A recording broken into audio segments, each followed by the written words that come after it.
The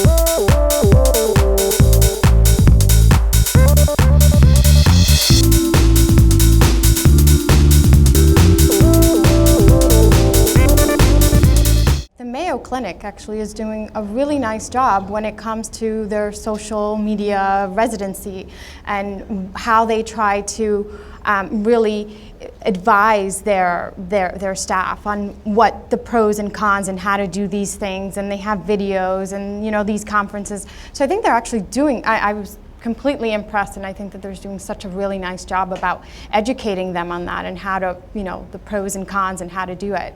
So I think they're doing a really nice job.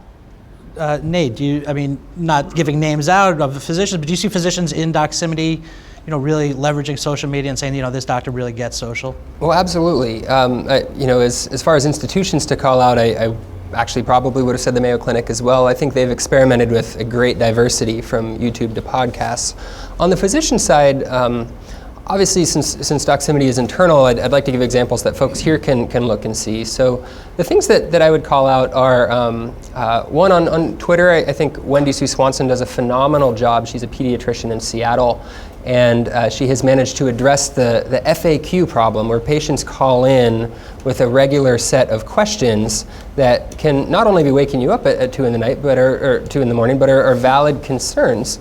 And she's able to use video and still wear a white coat and convey a lot of trust. I think other physicians should learn from that. On the product side, I'd give a shout out to a company called Kinsights, which is a Rock Health investment, but they have come up with a combination of a personal health record for your child and then a curated Q&A discussion forum for parents with a little bit of physician oversight and insight, but not dominating, really parent to parent, based on making sure that the questions that you ask and answer and the content you see delivered to you are pertaining to the conditions listed on your child's personal health record, which can help address a lot of fears and a lot of otherwise opportunity for misinformation that would have appeared if you had just gone to Google.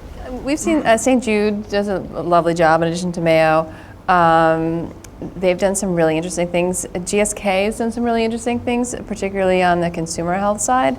They did a promoted trend last week for Flonase that just was spectacular, and it was all about their creative was amazing, and people really engaged with it, and God knows it's the worst allergy season, right, we've had in a long time.